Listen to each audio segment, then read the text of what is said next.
Pues muy buen día a todos. Aquí estamos de vuelta con ustedes en una nueva etapa para un nuevo programa, un nuevo tiempo después de un verano que para mí la verdad es que ha sido cortito, pero no nos vamos a quejar de eso, porque ha habido mucho trabajo, ha pasado muy rápido. Seguro que más de los que me están viendo estarán pensando igual que yo, jolín, ya parece que se está acabando el verano. Pero bueno, estamos felices de estar de vuelta con todos ustedes, estamos muy contentos.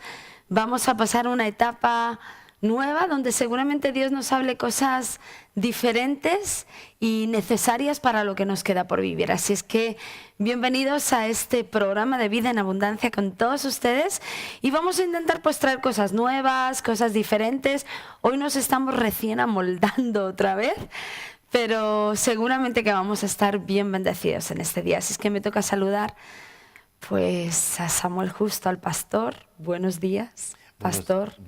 Buen día, estamos aquí súper felices de estar de nuevo. Estoy un poco constipado y fíjate que constipado en estos meses, ¿no? Pero hemos estado en Perú, anoche llegamos, estamos todavía con el cambio de horario, así que si nos ven la cara así como, oye, ¿qué le pasa a esta gente? Es que anoche llegamos desde el Perú y, Sí. y bueno, estoy con el cambio de horario. Estamos raros, estamos muy raros. Apachonados, ¿no? ¿Cómo se dice? Exacto. Pero bueno, aquí estamos de nuevo y esperamos con un mensaje que pueda edificar muchas vidas y muchas personas, Sí. ¿no? Y bueno, contentos de estar en nuestra tierra. Anoche cuando aterrizábamos, eran como las 11:15 de la noche, aterrizaba sobre mi ciudad, Alicante. Yo estaba orando desde la ventana por la ciudad, declarando bendición de Dios sobre la ciudad de Alicante.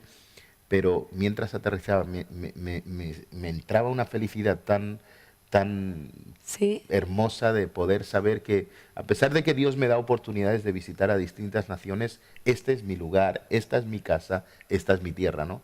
Así que anoche me sentía de esa manera, ¿no? Y bueno, gracias a Dios yo he podido dormir toda la noche. No sé si tú también has Sí. dormido toda la noche, ¿no? Yo todavía estoy durmiendo. Tú todavía estás durmiendo, ¿no?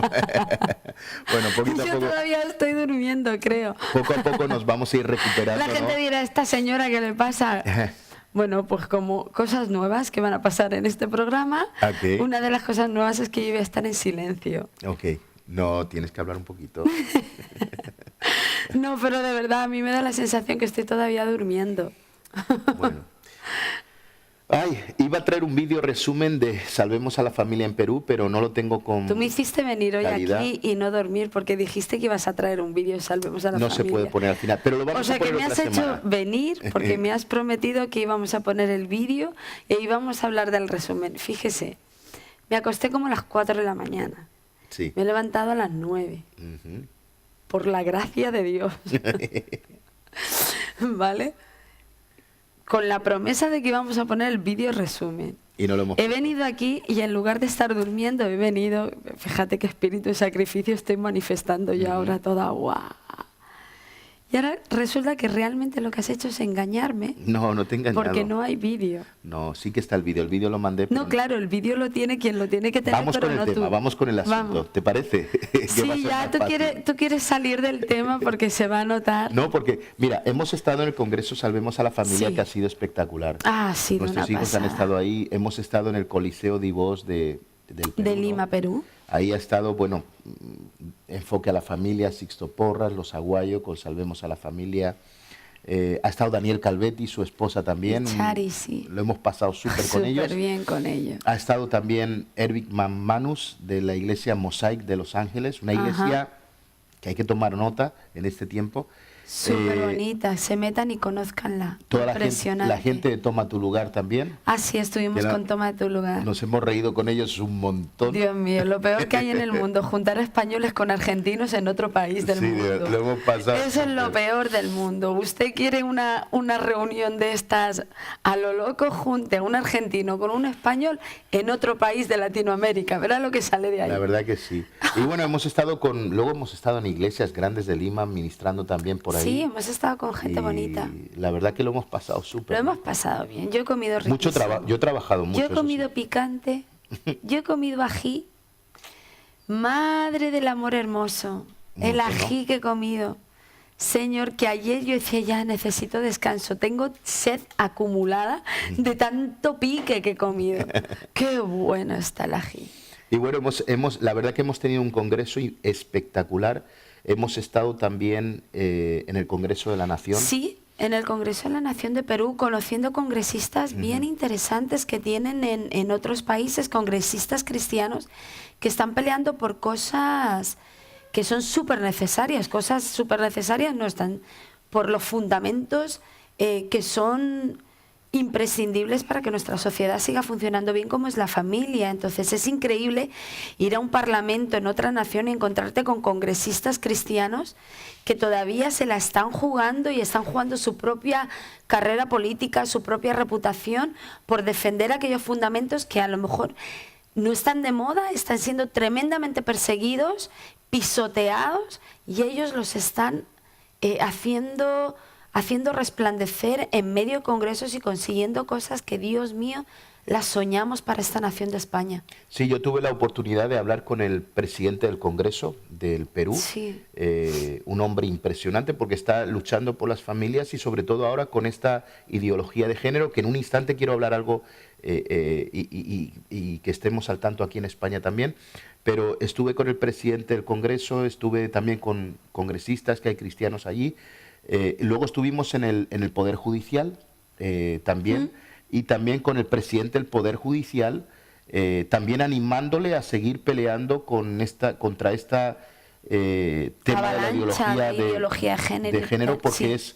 es más que nada es una dictadura y es una ley mordaza que lo que pretende es robarnos las libertades a todos aquellos que las tenemos, claro. ¿no? Por una idea. Una idea no puede robarle la libertad a las demás ideas, si no se convierte en una dictadura, y eso es lo que está pasando. Así que estuvimos allí, estuvimos en el Coliseo, luego estuvimos en un buen grupo de iglesias ministrando, y la verdad que fue una oportunidad que Dios nos dio impresionante. Sí, ¿no? fue bonito. Y volvemos muy contentos, pues ya pensando en Salvemos a la Familia 2018 aquí en España, sí, ¿no?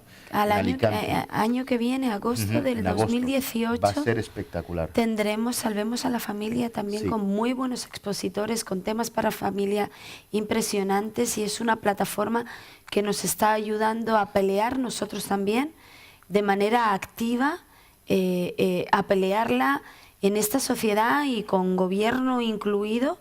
Esta plataforma nos está ayudando para pelear leyes que se han aprobado en esta nación de España, y leyes que son sinceramente equivocadas. O sea, que tú creas sinceramente en una mentira no te hace en posesión de la verdad, sigues sinceramente equivocado. O sea, la ideología de género es una mentira que, porque miles de personas la den por válida, no la convierte en verdad.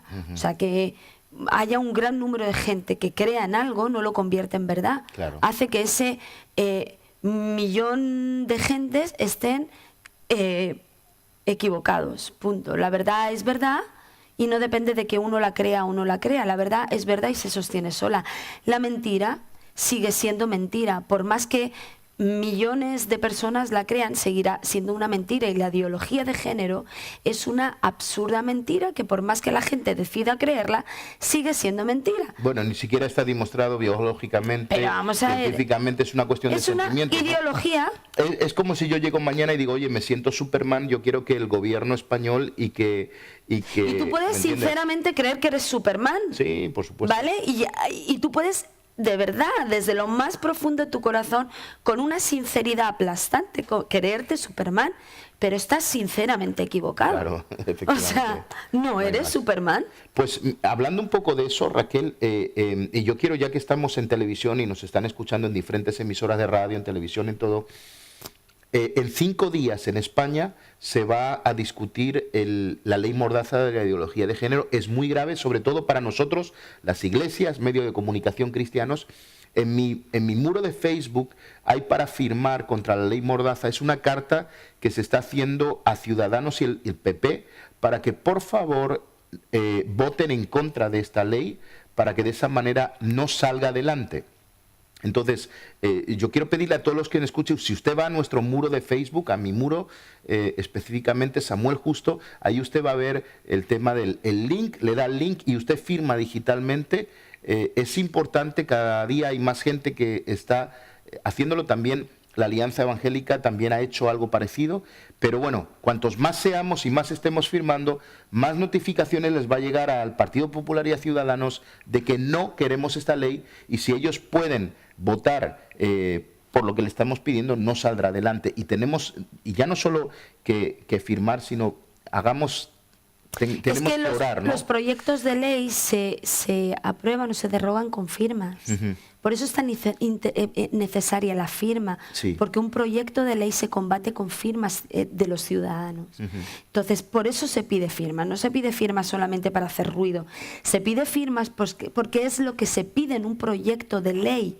Es lo que avala un proyecto de ley. Entonces, las firmas. Si nosotros firmamos y tenemos la cantidad suficiente como para derrocar o como para retroceder un proyecto ley, hemos ganado. Entonces, Totalmente. esto no es, si una firma más, una firma menos. No es lo que se necesita en un proyecto ley. Totalmente. Se necesitan las firmas. Por eso estamos pidiendo que firmen. Por eso llenamos las redes sociales con, por favor, firma. Porque es lo que se necesita delante de nuestros gobernantes. Que la ciudadanía firme para entonces empiecen a pensar, que un poco era lo que nos decían, y ahora que estuvimos en otro país y con congresistas, nos decían lo mismo. El problema es que como no nos movilizamos, como no nos movemos, como no hacemos ruido, parece que estamos todos de acuerdo, parece que nadie está en contra. Entonces, ¿a quién tienen que darle la razón? Pues a los que están haciendo algo. Evidentemente, ¿por qué la ideología está saliendo adelante? Porque hay gente que está levantando la voz y que está haciendo ruido. Y lo más terrible es que lo están haciendo con una aplastante mentira. Nos están imponiendo una absurda mentira. Y nosotros, que conocemos la verdad, no estamos diciendo nada. Entonces, que ellos, algo que nos decía el politólogo, que ellos aprueben una mentira no hace que sea verdad, ni tampoco hace que el país sea más justo, porque una mentira nunca será justa. Efectivamente. Entonces, nos están queriendo hacer pasar como justicia una mentira, y una mentira nunca será justa. Por eso tenemos que firmar. Entonces, quiero animarles, en mi muro está el lugar donde usted puede firmar, y creo que está en muchos lugares de las redes sociales, puede verlo también, pero es importante también que oremos. Creo que yo veo en redes sociales que mucha gente opina, están opinando ahora de lo de Cataluña, opinando de esto, opinando de lo otro. Oremos. Dios no nos ha llamado a los creyentes a opinar, Dios nos ha llamado a orar. Él nunca dijo opinen sobre sus gobiernos para que cambien. No, dijo, oren por sus gobiernos. Dios nos ha llamado a orar por nuestras autoridades, no a opinar sobre ellas. Y eso en todos los aspectos de nuestra vida, ya sea jefes de trabajo, ya sea la iglesia, ya sea en todo. Dios no nos llamó a opinar, Dios nos llamó a orar. Pero sí a defender la verdad, claro, y a decretar la verdad. Mientras sigamos opinando,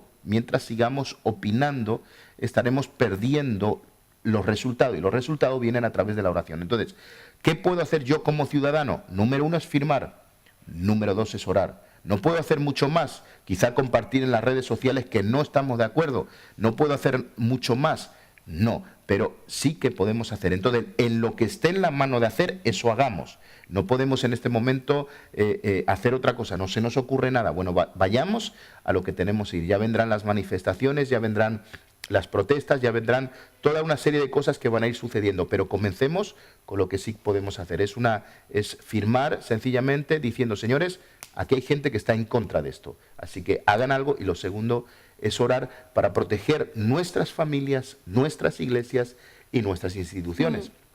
Así que les dejamos eso, que creo que es importante. Sí. Y bueno, de lo que pasó en Perú, yo creo que podemos contar en cualquier otra semana todo lo que pasó. Una vez que tengamos el vídeo, sí, ahí será más todo, fácil hacer el resumen. Así que bueno, vamos a hacer una pausa, ¿vale? Pero tenemos un tema hoy muy interesante, y es algo que compartimos en Salvemos a la Familia en Perú, que es Familias Irresistibles.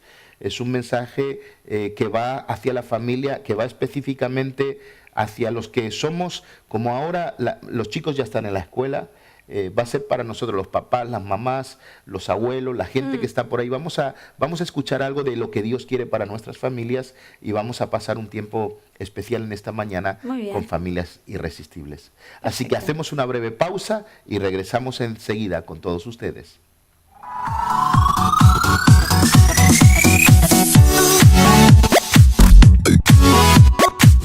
En esta ocasión quiero presentarles algo que sé que va a ser emocionante para usted. Y es la nueva app que tenemos. Una app que usted puede descargar en Play Store de Google o también en el iTunes de Apple. Está ya disponible. Y lo más interesante de todo es que hay una parte donde usted entra en los mensajes y cada devocional podrá verlo diariamente sin tener que acceder a un montón de páginas web y sencillamente desde la app podrá verlos. De esa manera también vamos a estar más conectados. Hay un muro social donde usted puede escribir y donde podemos estar juntos, aunque quizá lejanos, pero a la misma vez juntos. Así que te animo a buscar esta app, Río de Vida, en el App Store o en el Play Store. Y espero que te emociones como nosotros lo estamos. Dios te bendiga. Si quieres recibir a Cristo, puedes hacer una oración como yo la hice. Como yo lo hice. Como yo la hice. Mi Dios, soy una pecadora. Perdóname por mis pecados. Quiero apartarme de mis pecados. Yo sé que Jesucristo es tu Hijo. Creo que Jesús murió por mis pecados y que lo levantaste de la muerte a la vida. Deseo confiar en Jesucristo como mi Salvador y seguirle como mi Señor desde este momento. Jesús, pongo mi confianza en ti. Y te entrego toda mi vida. Por favor, ven a mi vida. Lléname con tu Espíritu. Te lo pido en el nombre de Jesús. Amén. Amén. Amén.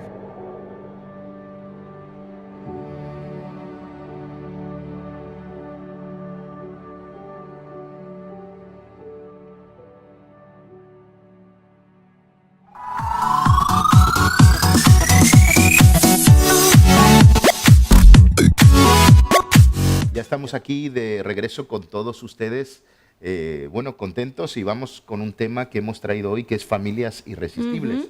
Así que vamos a hablar un poquito de la familia, ya que hemos estado hablando de la familia, ¿no? Y bueno, vamos a ir a un pasaje de la Escritura que está en Marcos capítulo 6, versículos del 1 al 5, sobre algo que yo sentí de parte de Dios que estaba ocurriendo en el tiempo de hoy. Por eso traje este mensaje.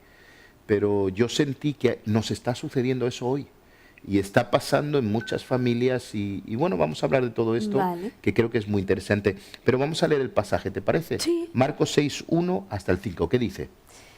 Salió Jesús de allí y vino a su tierra y le seguían sus discípulos.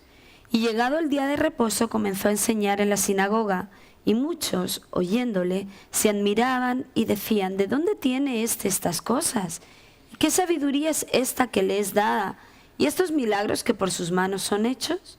¿No es este el carpintero, hijo de María, hermano de Jacobo, de José, de Judas y de Simón? ¿No están también aquí con nosotros sus hermanas? Y se escandalizaban de él. Mas Jesús les decía: no hay profeta sin honra sino en su propia tierra y entre sus parientes y en sus casas. Y no pudo hacer allí ningún milagro, salvo que sanó a unos pocos enfermos, poniendo sobre ellos las manos. Fíjate qué contexto de la historia. Jesús está haciendo milagros sorprendentes y de repente llega a su casa, a su familia, y no puede hacer ningún milagro allí, ¿no? Entonces, el capítulo 5 está lleno de milagros sorprendentes. Multiplicó los alimentos, sanó los enfermos, libertó los endemoniados, resucitó muertos. Eso ocurre en el capítulo 5 y llega a casa en el capítulo 6 y no pasa nada. Entonces me pareció súper interesante y de alguna manera el poder entender que esta es la historia de una familia que tiene a Jesús, pero no tiene lo que Jesús tiene para ellos. Entonces es interesante, ellos tenían a Jesús, pero no tenían lo que Jesús tenía para ellos. Entonces, creo que la pregunta que yo me hacía en este tiempo es, ¿nos estará pasando a las familias de hoy lo mismo que pasó en el tiempo de Jesús? ¿Será que mi familia, sí, tiene a Jesús, todos somos salvos, pero Jesús no puede operar sobrenaturalmente en nosotros como ocurrió en su propia familia? Él no pudo hacer milagros en su familia, no pudo hacer milagros en su tierra. Quizá a muchas familias hoy en día que se llaman cristianos, que son evangélicos, que han recibido a Jesús en sus corazones, tienen a Jesús, pero no tienen lo que Jesús tiene para ellos. Y eso fue la pregunta y la cuestión que yo me he hecho durante todos estos días. El hecho de, a pesar de que uno es cristiano, pues a veces no ve a Dios moviéndose. Efectivamente. Y esa es una pregunta que muchos nos hemos hecho, el ver que somos más efectivos fuera que dentro. Y sobre todo cuando uno ya maneja un ministerio, uno ve que suceden cosas fuera, pero que luego las quiere llevar adentro. Y cuando digo dentro, digo su propia casa. Y no pasa nada de lo que pasa afuera. Y es como muy frustrante el hecho de, Señor, si fuera soy exitoso, ¿por qué de dentro de mi hogar no sucede nada? Es verdad que tengamos a Jesús en el corazón no implica que Él tenga la libertad de hacer lo que Él quiere hacer. Fíjate que muchas veces cuando buscamos lo sobrenatural de Dios lo buscamos en la iglesia, pero no en nuestras propias familias. Y creo que una cosa sin la otra no puede ir separada, pero sí es verdad que a veces sentimos a Dios en la iglesia, pero no sentimos a Dios en la familia. También es verdad que es porque a lo mejor pensamos que Dios solo se mueve en la iglesia, o porque nuestra casa la tenemos tan viciada que hemos cortado el mover de Dios en nuestros hogares. Entonces, es muy común, pues vamos a hablar con el pastor, pues vamos a hablar con el líder, pues vamos... Y es verdad que muchas veces nuestros problemas, en lugar de resolverlos en casa, decidimos resolverlos fuera de casa. Y entonces basta que hagamos eso para que directamente estemos sacando el poder de Dios de dentro de nuestra casa. Ya por el simple hecho de decir, bueno, pues vamos a hablar con el líder, vamos a hablar con el anciano, vamos a hablar con el pastor, vamos a hablar con el consejero, no sé. Y no intentamos resolverlo dentro de casa, parece como que ya estamos poniendo un límite, una barrera para que Dios haga lo que tiene que hacer dentro de nuestro hogar. Y ya lo estamos sacando fuera. Yo creo que una de las cosas es que damos por hecho que porque somos cristianos, porque vamos a la iglesia, porque tenemos la Biblia, Jesús se está moviendo en nuestra familia, y no es así. Hay familias donde Jesús nos está moviendo en la casa. Pero es evidente, cuando en una casa todo lo que pasa son problemas y dificultades y no hay armonía, no hay que ser muy estudioso. Jesús no está obrando en tu casa. Eso está claro. Pero es que pero el problema tiene que ver con que... Pero sí es verdad que nos engañamos. Claro, lo damos por hecho. O sea, fíjate, la familia de Jesús sabía que tenía el Rey de Reyes y Señor de Señores, pero no pudo operar ningún milagro allí.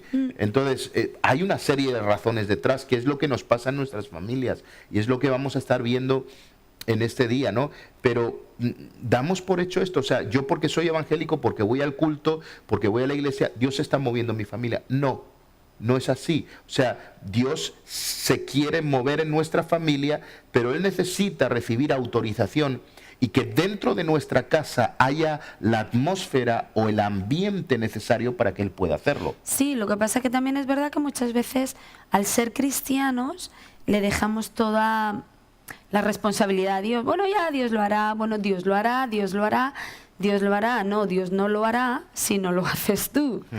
Y entonces, en el hecho de que como somos cristianos y Dios se está moviendo en nuestro interior, pensamos que Dios lo hará en nuestro exterior.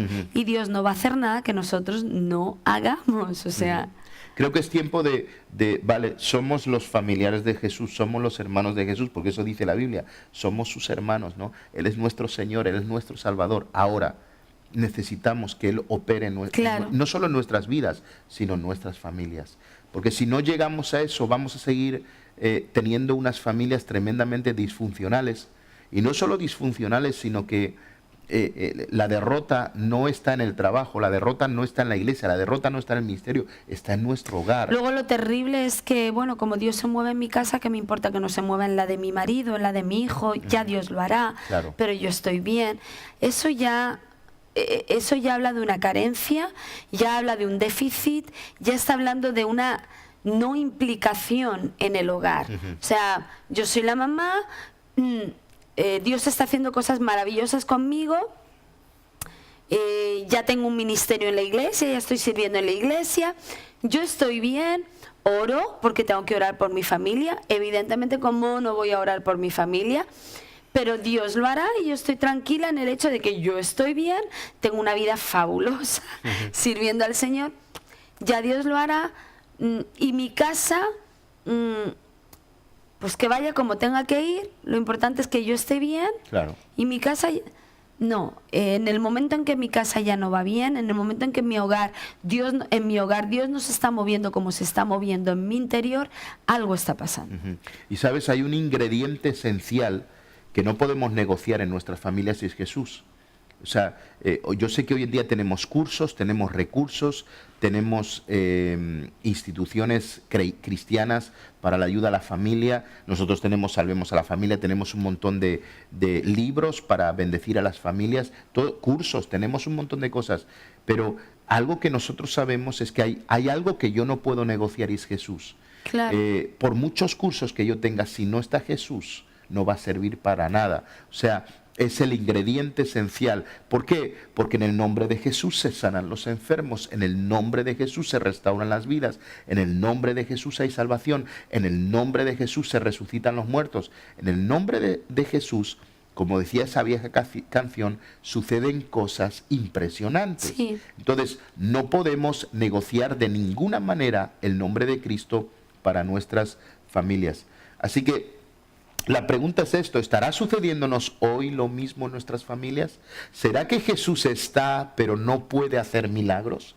¿Será que Jesús está en su familia y Él no puede producir esos milagros que usted necesita ver? No lo sé, pero vamos a ver algunas cosas interesantes sobre esto, ¿no? Sí, vamos. Una pregunta: ¿cuál fue la diferencia entre la gente del capítulo 5 que vio milagros impresionantes y los del 6 que lo rechazaron, ¿no? Esta sería una pregunta. O sea, capítulo 5 estaba saturado en milagros. Capítulo 6 dice, no pudo hacer ningún milagro. La diferencia, bueno, la diferencia es que los del capítulo 5 no eran familia, no conocían a Jesús de cerca. Los del capítulo 6 eran familia y eran gente que conocía a Jesús de cerca. Sí. O sea, ni más ni menos. ¿Será que Jesús no puede hacer milagros en la vida de nuestra esposa, nuestro esposo, nuestros hijos? Porque nuestros hermanos, nuestros padres, porque eso es también familia. Porque los conocemos demasiado de cerca. Y eso nos roba la fe para creer que algo puede suceder. Así que estas son cosas para pensar, ¿no? Y tenemos que volver a Jesús. Tenemos que volver a dejarle a Él y crear el ambiente, la plataforma y el momento especial para que algo suceda. Lo hacemos en la iglesia. En la iglesia, cuando tenemos un culto, preparamos el ambiente para que Dios se mueva, pero no lo hacemos en la casa. Y necesitamos que Dios se mueva en nuestra casa como nunca antes. Porque como dijo alguien esta semana, no perdemos a los hijos en la calle, los perdemos en la casa. Claro. Y es una realidad, pero impresionante. Mis hijos no se pierden. Que no se vayan al mundo, que no se... Escuche, usted pierde a sus hijos, no en el mundo, los pierde en su casa. Sí. Cuando se van al mundo es porque los perdió en su casa. Evidentemente sencilla, no se les trató bien en el hogar. Así que unos pensamientos que yo quiero soltar en este día sobre esto. Lo primero es que lo que conocemos de una persona puede beneficiarnos o perjudicarnos. Sí. ¿Vale? Lo que conocemos de alguien nos beneficia o nos perjudica. El tema es, Raquel, es que cuando conocemos demasiado a una persona, dejamos de creer en lo que se puede hacer, en lo que Dios puede hacer. Entonces, algo que nos sucede en la familia es que bajamos el ambiente sobrenatural y deja de fluir Dios y su Espíritu, porque el conocer demasiado a los miembros de mi familia me hace no creer que algo puede suceder. Hombre, claro, cuando sabes y cuando lo que sabes es malo, pues más todavía. Hombre, cuando lo que sabes es bueno, es fantástico, es genial, pero evidentemente en las casas, tristemente siempre sobresacamos lo malo y no lo bueno. El hogar es la mejor plataforma para sacar toda la basura de una persona, o sea, y es un error que cometemos, pero en vez de sacar lo bueno de mi hermano, lo bueno de mis padres, lo bueno de mis hijos o de mi tío o de mi prima, todo eso es familia. En vez de sacar lo bueno, siempre nos quedamos con lo malo. Y tendría que ser al contrario, porque a la final pues somos familia para hacer algo mejor, no para hacer algo peor. Pero es verdad que la casa es como el caldo de cultivo perfecto para siempre estar sacando lo malo de alguien. Y eso provoca incredulidad. Y eso evidentemente a la hora de enfrentarte con lo que Dios quiere hacer en la vida de esa persona, pues la respuesta va a ser no, imposible. Claro. En España, supuesto. bueno, aquí decimos una cosa que es la confianza da asco. Y creo que de alguna manera se puede decir eso, que ese es el problema. Nos conocemos tan de cerca que vemos los cajones sucios que tiene nuestra familia, vemos las cosas que la gente de la calle no ve, que el maestro no ve, que el pastor no ve, y esas cosas que yo veo en mis hijos, o veo en mi esposa, o veo en mi esposo, o veo... Claro, son el típico impedimento para luego no creer que Dios puede hacer algo diferente en ellos, está claro. Yo me imagino, miren, y hay algo que tenemos que entender, todas las familias son disfuncionales, en todas las familias hay problemas, ¿de acuerdo? Pero también para todos hay soluciones, para todos hay respuestas y por supuesto se encuentran en Cristo Jesús. El problema es cuando no queremos recibir respuesta a esas soluciones, a esos conflictos que tenemos Claro. internos. Entonces, En el momento en que no te hagas preguntas ya no tienes respuestas. todos en la casa tenemos 2, 3, 4, 5 hijos. Bueno, 4 o 5 ya no está Por tan de ejemplo, moda, ¿no? Pero- hay muchos padres que ven a sus hijos rebeldes. Sí. Lo único que hacen es que rebelden mi hijo, que rebelden mi hijo, que rebelden mi hijo. Pero no se preguntan por qué su hijo cayó en esa rebeldía. En el momento en que tú ya no te haces esa pregunta, nunca vas a encontrar la respuesta. Y hasta que no encuentres la respuesta, no vas a encontrar la solución. Pero porque no te estás haciendo la pregunta, no encuentras la respuesta. Totalmente. Entonces, hay muchos papás que están, es que rebelde es mi hijo, pastor, es que mi hijo es muy rebelde, o que mi hija, mírela, qué rebelde que es. Ya, fantástico. ¿Qué es lo que pasa? Genial. Usted ya sabe el problema. ¿Qué cosa? ¡Wow! Ya sabemos el problema. Pero lo que no sabe es la pregunta. Y hasta que no se haga la pregunta, no va a encontrar la solución. O sea, que su hijo sea rebelde y repita una y mil veces lo rebelde que es su hijo, Es no por le algo. va a solucionar la papeleta. No. Hasta que no empiece a preguntar por qué mi hijo o mi hija ahora mismo están en este punto de rebeldía, usted no va a encontrar la solución. Y eso es lo que pasa, que en las casas nos quedamos con lo malo, con lo malo, con lo malo. Y como nos quedamos con lo malo, impedimos que el milagro se manifieste. Deje de hablar el problema y pregúntese por qué vino ese problema. Y entonces va a encontrar lo bueno. Y encontrando lo bueno va a encontrar la solución. El tema es que muchos de nosotros estamos mirando los detalles de nuestra familia. Claro. Entonces, esos detalles nos impiden creer que Dios puede hacer algo. Pero los miramos Pero, para mal, ¿eh? Claro, si pudiéramos ver detrás de un gran hombre de Dios, que detrás había un niño rebelde, un niño desordenado, un niño que le contestaba a la mamá, un niño que... Y no nos damos cuenta que eso son cosas que ocurren en nuestras familias, que suceden, que detrás de todo eso hay algo, hay Claro. cosas, hay detalles. O sea, el problema es que cuando yo veo el cuarto desordenado de mi hijo, de mi hija o de quien sea, yo digo, Dios no puede hacer nada con ellos. O sea, si yo no consigo hacer nada, Dios no puede, y ahí es donde entra esa fase de incredulidad, Claro. como la familia de Jesús. O sea, qué triste fue que Jesús fuera a su casa y no pudiera hacer ningún milagro. Y saben, yo no quiero que esto suceda en mi hogar, yo quiero que Jesús tenga el ambiente y la atmósfera suficiente para decir, yo puedo obrar milagros, porque hay gente que a pesar de los detalles tiene fe para que yo haga algo. Claro, el tema es que nos conformamos viendo lo malo. Simplemente oramos, y es fantástico, hay que orar, claro que sí, pero simplemente oramos. Es verdad que luego nos cansamos de orar y ya dejamos de orar y nuestra oración se convierte en una queja y esa queja nos hace abandonar y ya dejamos de orar, ya me rindo, ya. Pero no nos damos cuenta que detrás de eso que estamos viendo malo, si tan solo nos preocupáramos por saber que podríamos encontrar el milagro. O sea, es que mi madre siempre está de mal humor. ¿Ya te has preguntado o le has preguntado el porqué de ese mal humor? Porque igual te encontrarías con una situación en la que nunca te hubieras imaginado que estaba sucediendo. Ya es que mi padre siempre está muy ocupado, nunca está en casa. Ok, ¿te has preguntado por qué? Porque a lo mejor está trabajando demasiado, porque igual a lo mejor el hombre está soñando en tu universidad. ¿Me entiendes? Está soñando en un viaje para toda la familia. Pero atamos el milagro de Dios por el hecho de que nos quedamos con lo malo. Evidentemente es mucho más fácil quedarte con lo malo, porque empezar a hacerte preguntas va a implicar empezar a usar el cerebro y pensar. Y eso es lo que a veces no queremos. No, ¿me entiendes? A veces nos es más fácil orar y...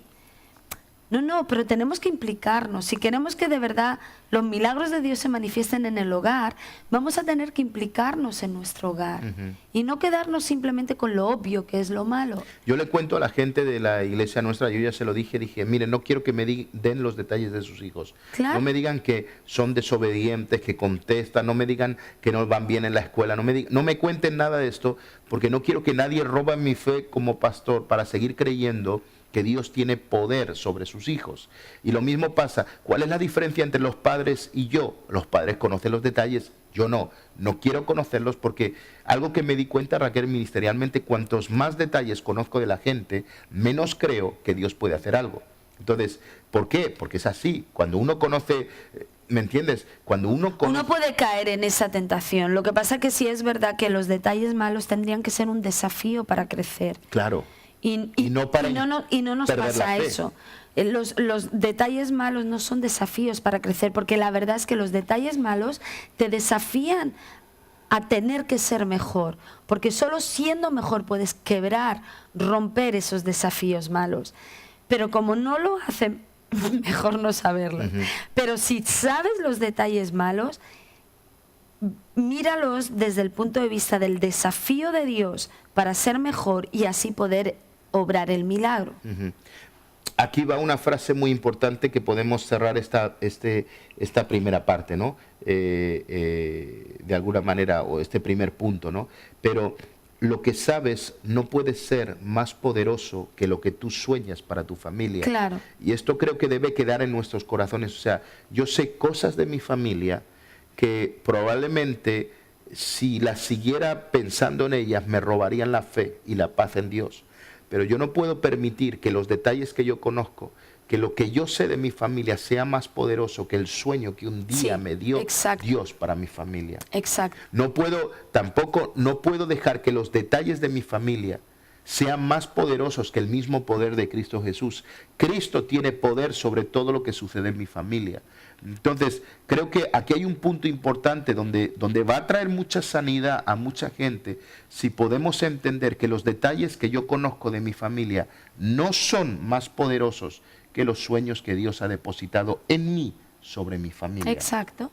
Entonces, eso es tremendamente importante, es de esa manera. Y yo quiero animar a cada persona que tiene familia, todos tenemos familia, que conocemos los detalles, que conocemos los trapos sucios, que conocemos los cajones de cosas que hay ahí, que sabemos al interior a no permitir nunca que los detalles que yo conozco de mi familia vayan a romper o vayan a quebrar lo que yo sueño en Dios, ¿no? Yo sé que no perdamos la visión. Hay esposas que tienen esposos que no son creyentes, que son esposos que no lo hacen todo como deberían. Y yo he escuchado muchas mujeres hablar de sus esposos y decir, no, es que este hombre no vale para nada, es que este hombre no sirve, es que yo he visto esto, lo otro. Mujer, no permitas que los detalles de tu esposo sean más poderosos que lo que tú un día soñaste sobre tu familia, sobre tu esposo y sobre tu vida, ¿no? Exacto. Entonces, no permitamos esas cosas. Dejemos de ser familias. No, es que mi hijo es un desordenado. No es. ¿Cuántas veces me viene gente o nos viene gente y nos dice, pastor, dígale algo a mi hijo que es un rebelde y un desordenado?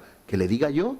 Claro, díselo tú. ¿Usted quiere que yo hoy le diga? Lo que usted tiene que hacer es traer una atmósfera sobrenatural donde Cristo pueda comenzar a obrar en su hogar. Claro. Yo no me puedo meter ahí, pero usted sí. Yo le puedo dar un consejo a su hijo, pero la que tiene que hacer algo en su familia es usted. Es comenzar a creer que los sueños que tiene Dios son más poderosos que los detalles. Y a empezar a creer que a pesar de lo que su hijo o su hija esté haciendo, Jesús va a obrar Y a la final los milagros. detalles son detalles. Totalmente. O sea, los detalles son detalles que con el tiempo se van cambiando. Entonces no paralicemos la vida de una persona por esos pequeños detalles.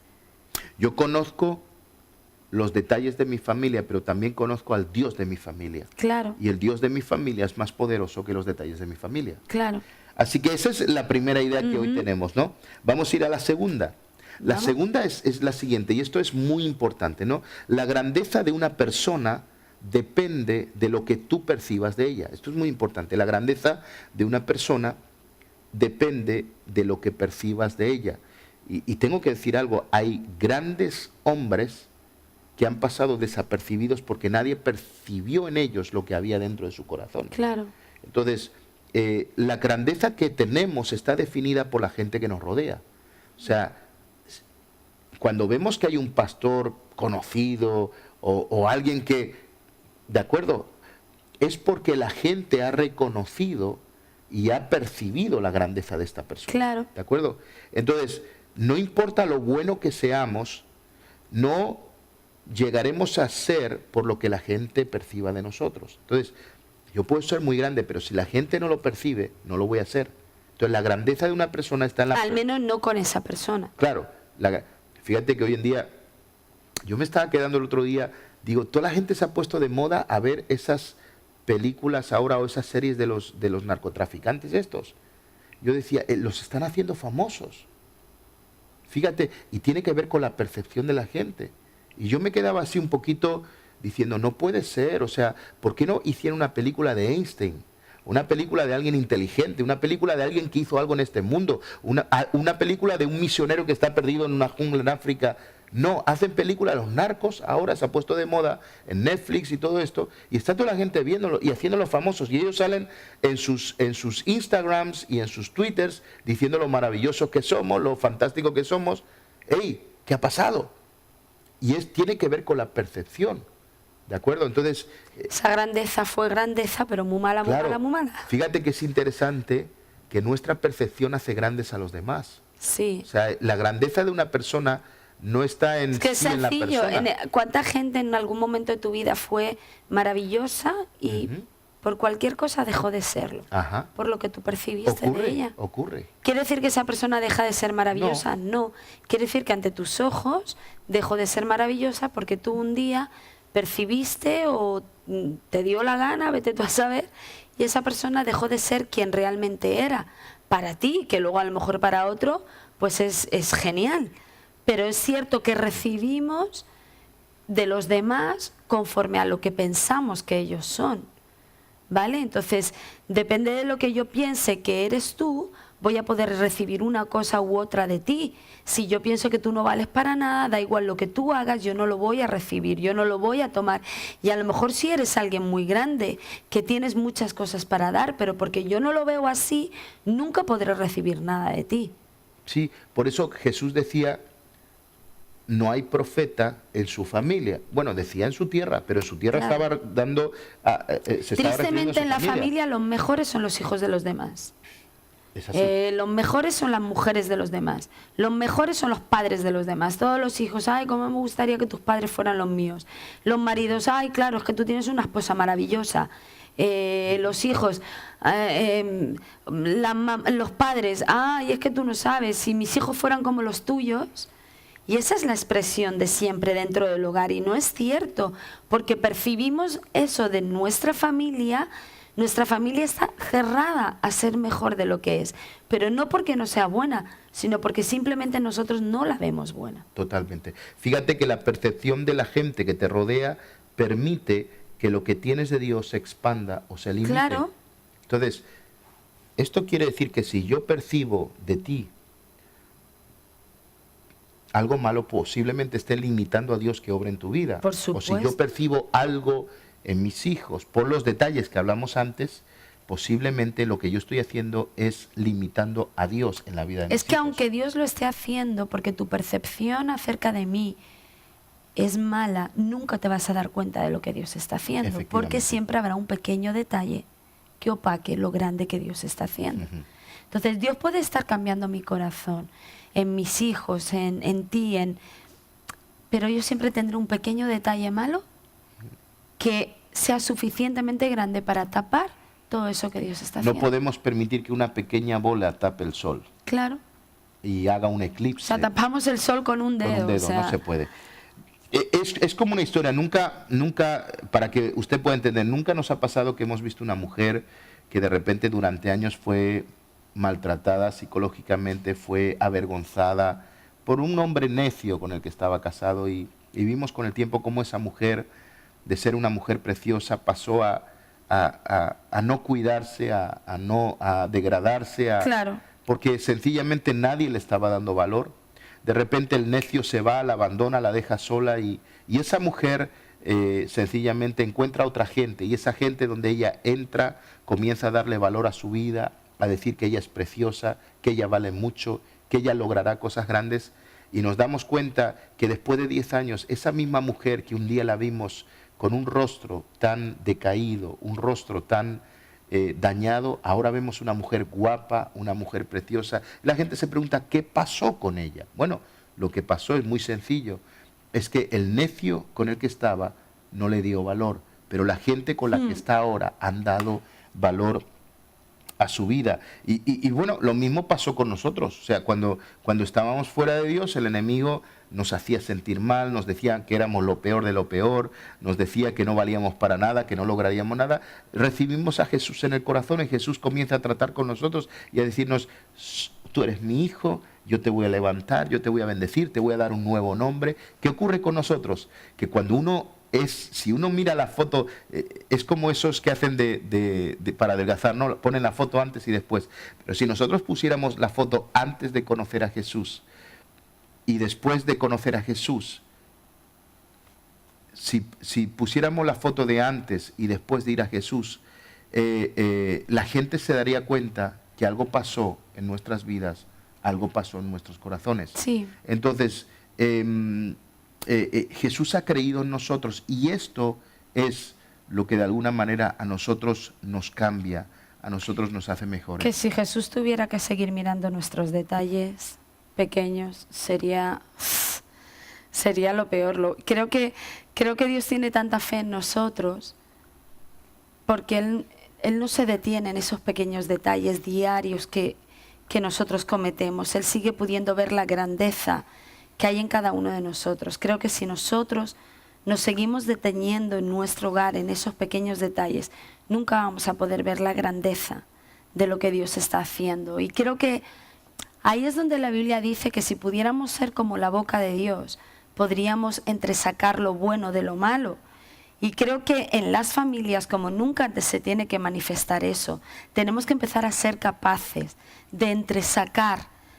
A pesar de esos detalles que vemos, tenemos que entresacar lo maravilloso que Dios sí está haciendo, que Dios sí está obrando. Entonces creo que entre medio de todo lo que podamos ver, Dios sí está obrando, Dios sí está haciendo cosas.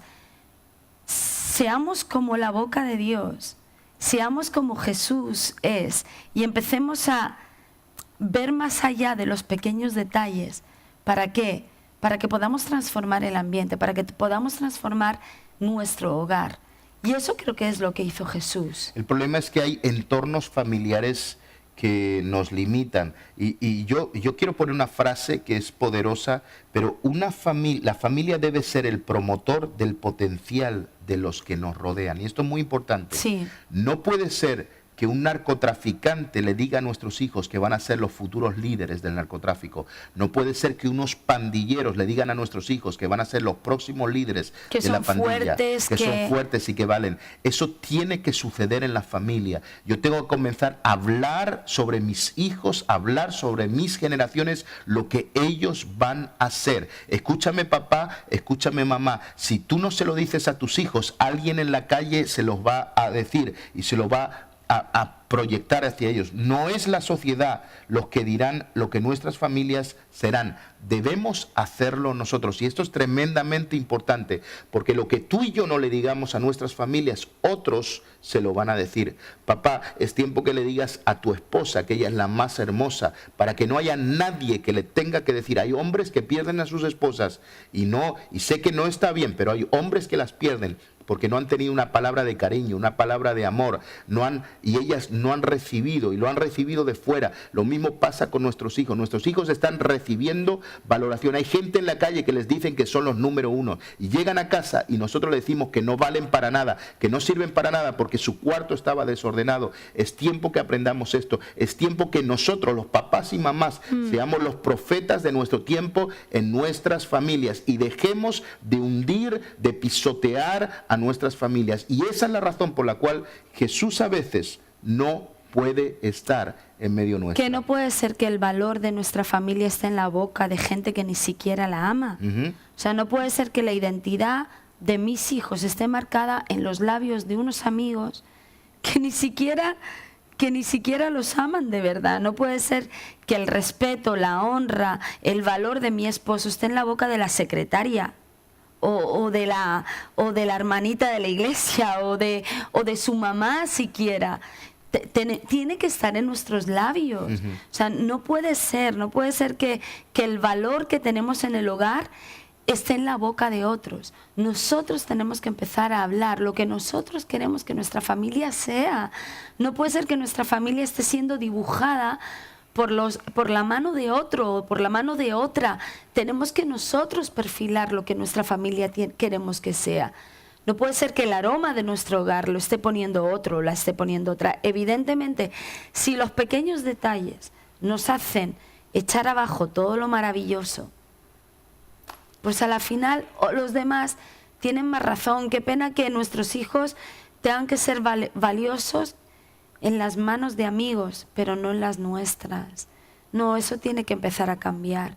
Y es verdad, tenemos que ser como Jesús, obviar los pequeños detalles. Porque a la final un cuarto desordenado es un detalle demasiado mínimo. O sea, como para que tu hijo ya no valga para nada por un cuarto desordenado. El silencio en algún momento dado de un esposo no puede ser más grande que todo el valor adquirido de años de esfuerzo, de trabajo. Lo mismo el mal humor en algún momento determinado de una mujer. No puede ser malinterpretado, y todo lo que ha trabajado, todo lo que ha luchado, cómo te ha cuidado, cómo te ha amado, ya no sirve para nada porque ese día ha tenido un mal día.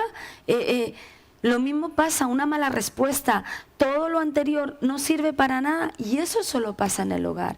Y por eso perdemos nuestras familias, porque en la calle eso no pasa.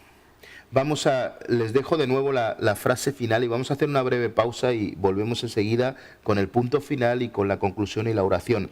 Pero les dejo esto: la familia debe ser el promotor del potencial de los que nos rodean. Te lo vuelvo a repetir, la familia debe ser el promotor del potencial de los que nos rodean. No puede ser que la sociedad dictamine lo que van a ser nuestros hijos. Tenemos que hacerlo nosotros en nuestras familias. Así que hacemos una breve pausa y regresamos con ustedes en Vida en Abundancia.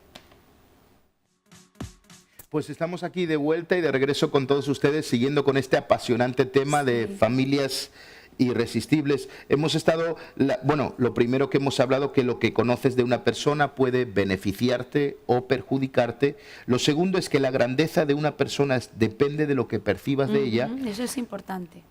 Y hemos dicho, nos quedamos con esa frase: la familia debe ser el promotor del potencial de los que nos rodean. Y finalmente, aquí va este pensamiento: a pesar de que conoces, no conoces. O sea, te lo vuelvo a repetir: a pesar de que conoces, no conoces. Solo conocemos una parte de la gente. Qué bueno sería, Samuel, en medio de las cosas que aparentemente vemos, pudiéramos preguntarnos qué es lo que está sucediendo detrás. Por aquello que dices, aunque creemos conocer, la realidad es que no conocemos. Y ciertamente es que como nos quedamos con lo que vemos, el juicio que obtenemos de eso que estamos simplemente viendo en ese momento uy, puede ser muy peligroso. Si tan solo nos preguntáramos cuando vemos algo, ¿qué es lo que realmente está pasando? Tal vez obtendríamos respuestas que nos pudiesen ayudar a ver nuestros hogares de manera totalmente diferente. Fíjate que la crítica es la inteligencia de un necio. Ay, qué bueno es eso. ¿Te gustó, verdad? Esa me ha encantado. Efectivamente. ¿Te ha salido así sola de ahora? La crítica Qué es bueno. la crítica es la inteligencia o la sabiduría de un necio. Desde luego. ¿Por qué? Porque tendemos a criticar cosas que no conocemos. La luna tiene una cara que no se ve. El sol tiene una cara que no se ve. Nosotros tenemos una cara que no se ve. No se ve. Hay cosas que usted no conoce de mí. Usted puede hablar lo que quiera de mí y diga lo que le dé la gana, por supuesto, pero recuerde una cosa, que la crítica es la inteligencia de un tonto. ¿Por qué? Porque hay cosas que usted de mí no conoce y a lo mejor esas cosas que de mí no conoce son relevantes para poder juzgar. Son las que pueden hacer la diferencia. Ahí está. Y pasa con nuestras familias. Señores, no nos hagamos los listillos, no lo sabemos todo. Usted no lo sabe todo de su esposa, usted no lo sabe todo de sus hijos, usted no lo sabe todo de sus pastores, usted no lo sabe todo de sus amigos, usted no lo sabe todo. Y si lo critica, es la inteligencia de un idiota. Y claramente es de esa manera. Entonces, aún de Jesús.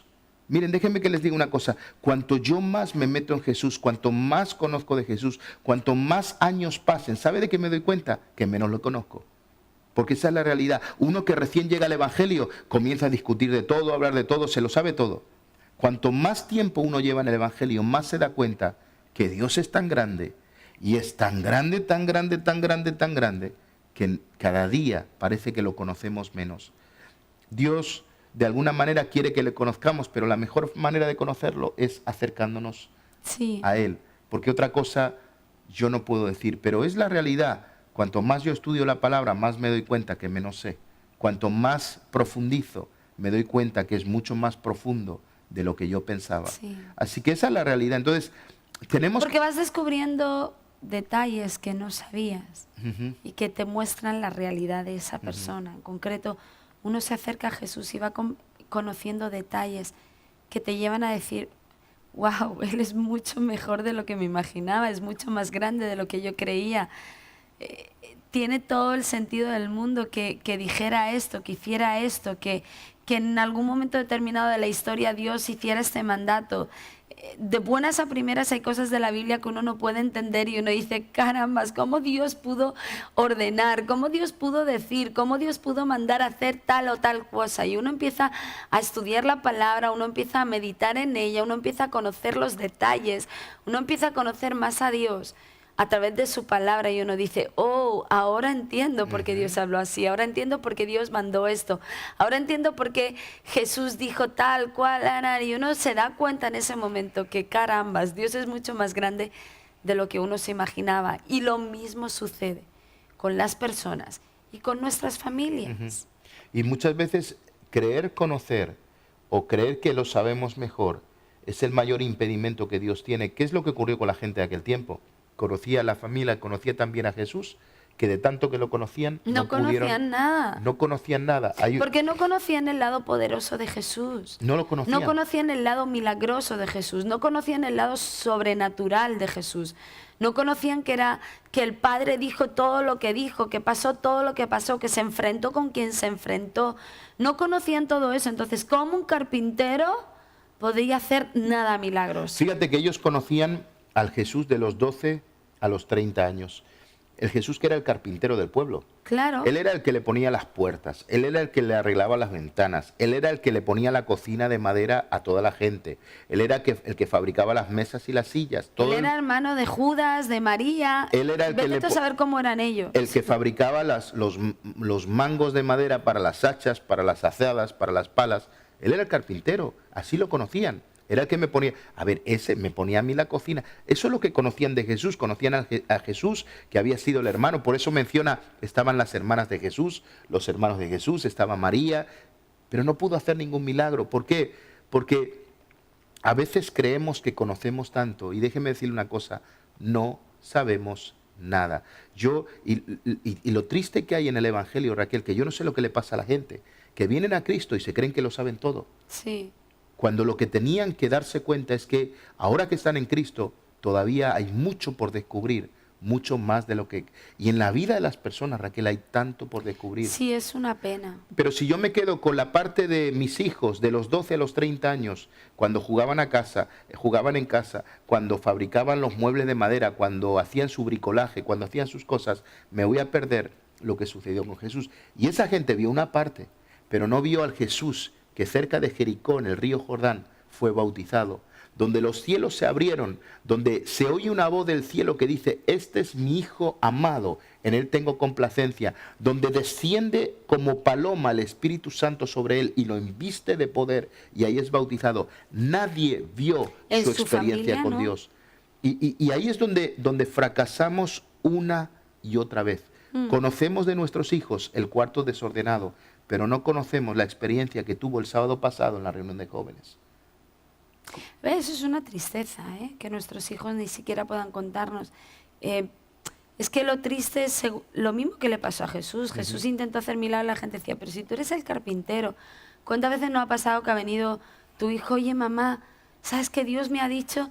¿Cómo te va a decir a ti Dios nada si mira, si tú nunca oras? ¿Cómo te va a decir Dios nada si tú vas a la iglesia y pasas de todo? ¿Cómo podría ser? O no ponemos atención, sencillamente ellos nos están contando una experiencia. Perdona, ya no te cuento nada. O sea, mamá, o viene tu esposa, viene tu esposo.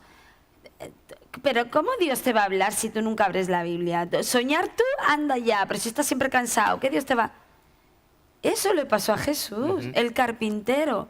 Y a veces nos pasa en nuestros hogares que viene nuestro hijo, nuestra hija o nuestro hermano. Anda ya, ¿qué te va a decir a ti Dios? Nada, ridículo, si tú nunca oras. Anda ya, si tú cuando vas a la iglesia estás con tus amigotes. Tengamos cuidado Wow, lo que le decimos a nuestros hijos, a nuestra familia. Cuando un hijo venga a contarte que Dios le habló, deténlo todo para escuchar. ¿Creed? Por lo menos escúchale, analízalo, porque a la final... Igual de verdad Dios le ha dicho algo para demostrarle que Él existe y a partir de ese momento Él va a empezar a orar. A lo mejor puede ser verdad, nunca ora, pero eso quiere decir que Dios no le pueda sacudir en algún momento. Pero si lo hizo con Pablo, que era asesino de cristianos, y lo detuvo en medio del camino y se le apareció. No puede hablarle a nuestros hijos, a nuestro esposo, a nuestra esposa, a pesar de que ellos no oren. En algún momento no puede interrumpir la historia de su existencia y hablarles, darles un sueño, darles una palabra y a partir de ahí que su vida sea cambiada. ¿Te imaginas a Pablo yendo a Ananías y a Ananías, yo no voy a orar por ti si tú eres un asesino, a ti Dios que se te va a parar? Pero eso lo hacemos en nuestros hogares. Pero si este es el carpintero. Fíjate que lo que conocemos de una persona no es lo importante, es lo que desconocemos. Claro. Y lo importante de Jesús no era lo que conocían, sino lo que no vieron. Lo importante de mi vida no es lo que usted ve ahora, es lo que usted no ve. Lo importante de su vida, lo mismo. Lo importante de nuestras familias no es lo que vemos en el día a día, es lo que no vemos. Hay cosas que están pasando a nuestras espaldas. Fíjate que nuestra tendencia es pensar, no, ahora que seguro que está haciendo algo malo mi esposo, seguro que está... No. Posiblemente esa persona esté abre las puertas a creer y que un milagro esté sucediendo, ¿no? Exacto. Entonces, es como tú decías antes, detrás de un papá ocupado, ¿de acuerdo? Hay un viaje que está pagando o hay un sueño para sus hijos que está pagando. Detrás de las lágrimas de una mujer, quizá esté el amor que tiene por su familia. Incluso detrás de un hijo rebelde, quizá esté la pasión por ver las cosas cambiar en su hogar. O porque está soñando con algo y que parece muy loco. ¿Y no será que la rebeldía de nuestros hijos viene fundada por no encontrar en nuestro hogar esa valoración y esa aceptación que ellos necesitan? Seguramente. Son cosas para pensar y cosas para, de alguna manera, detenernos, ¿no? En este día. Y el punto final, y terminamos con ¿no? Busca que tu familia crezca con los milagros de Jesús. Es súper importante, ¿no? Fíjate, Raquel, que Jesús tuvo que marcharse de Nazaret para seguir viendo el potencial y el poder que tenía. Eso es... Oh, Dios mío. No hizo milagros. Tal vez eso pueda responder a muchas A cosas muchas que pasan preguntas.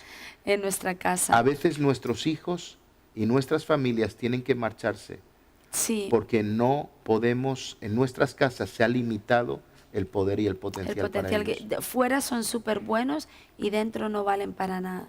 El problema de Jesús es que si Él se quedaba en su casa, no veríamos más milagros. Pero si Él salía de su casa, los milagros se seguirían viendo. Claro. De hecho, el capítulo 7 nos vamos a encontrar con que Jesús se activa de nuevo con milagros. Imagínate de un capítulo más allá, ¿eh? Ujú. Uno. Entonces, muchas veces, no, es que se ha ido de casa. ¿Por qué se habrá ido de casa? ¿Por qué se habrá ido de casa? ¿Por qué Otra se cosa va? es que se marche porque tú lo despidas en bendición, Claro, eso va sí. a cumplir su sueño, fantástico. Pero cuando un hijo se va se nos va. simplemente porque se va, Entonces, son cosas bien importantes, ¿no? Entonces, nuestras familias, yo quiero dejar unos pensamientos finales, nuestras familias son mucho más que aquello que vemos, ¿de acuerdo? La familia necesita ser percibida con los ojos de Dios. La grandeza Sí. de nuestros hijos no tiene que ver con los pequeños detalles, sino con la obra que el Espíritu Santo está haciendo en mi hogar. Nuestras esposas, esposos e hijos son mucho más de lo que vemos. Exacto. ¿No? Y tenemos que repensar, ¿no? De alguna manera tenemos que volver a honrar a nuestras familias. Oh, sí, Por eso Jesús dice, no hay profeta sin honra en su propia propia familia, casa, en su propia casa, familia. entre sus parientes. Efectivamente, porque nos hemos olvidado de honrar. Honrar es poner en un lugar alto y visible a alguien. Claro, Y sin honra no hay fe. claro. Cuando yo deshonro o sencillamente digo que alguien de mi familia no va a llegar a ningún lugar, lo que yo estoy haciendo es trayendo incredulidad y frenando el poder sobrenatural sobre esa familia. Cuando yo levanto a un hijo, cuando yo levanto a una esposa, cuando yo levanto a una hija, Exacto. yo estoy creando en ellos una atmósfera de fe necesaria para que el profeta venga a mi casa. Justo. Donde hay honra, hay profeta. Donde hay honra, lo sobrenatural desciende. Donde hay honra, Dios se mueve. Y el impedimento de nuestras familias para que Dios se mueva es la deshonra. Exacto. La honra trae a Dios en medio de nuestras casas. Así que la honra en la familia provoca los milagros de Jesús. Queremos volver a ver milagros, Raquel, Sí. en casa. Tenemos que honrar a nuestras familias Amén. y veremos la gloria de Dios. Exactamente. Vamos a orar. Padre, en este momento te doy gracias, Señor, por la oportunidad que nos das de recibir tu palabra, Señor, de enseñarnos a través de ella. Señor, y queremos pedirte que nos ayudes a honrar a nuestros esposos, esposas, hijos, hermanos, padres, en todo momento, Señor. Señor, que las familias, Señor, honren a sus hijos, crean atmósferas donde lo sobrenatural que tú tienes para nosotros pueda suceder. Señor, queremos reprender todo espíritu de incredulidad, Señor, toda percepción diabólica hacia nuestras familias, Señor, y declarar, Señor, que nuestras familias son las mejores, que mi esposa es la mejor, que mis hijos son los mejores. Yo quiero levantarlos y honrarlos en este día y darte gracias por toda la gente que me has dado, que me rodea, que son la mejor gente que jamás podría tener. Señor, y que esa honra desate lo sobrenatural en cada vida, en cada persona, en el nombre de Jesús. Amén. Amén. Bueno, hemos terminado, Buena ¿no? manera de empezar Efectivamente, con familias esta etapa. irresistibles. Buena manera de empezar con esta nueva etapa de programa de Vida en Abundancia. Y bueno, la semana que viene La estaremos semana de que nuevo viene aquí. volvemos. La semana que viene volveremos con más cosas, con una hermosa palabra que también pueda ayudarnos Efectivamente. a ser mejores, que de eso se trata. Así que un beso, un abrazo a todos desde aquí. Acuérdense de estar orando. Ujú, Acuérdense ideología de género. de firmar. Por favor, si hay algo que usted tiene que hacer urgente hoy y no mañana, sino hoy, es firmar y es estar toda la semana orando porque Dios establezca su verdad en esta nación. Y haga un milagro. Y la mentira no sea establecida como justicia en este país. Efectivamente. Así que un beso, un abrazo a todos. Estamos de nuevo con ustedes la semana que viene.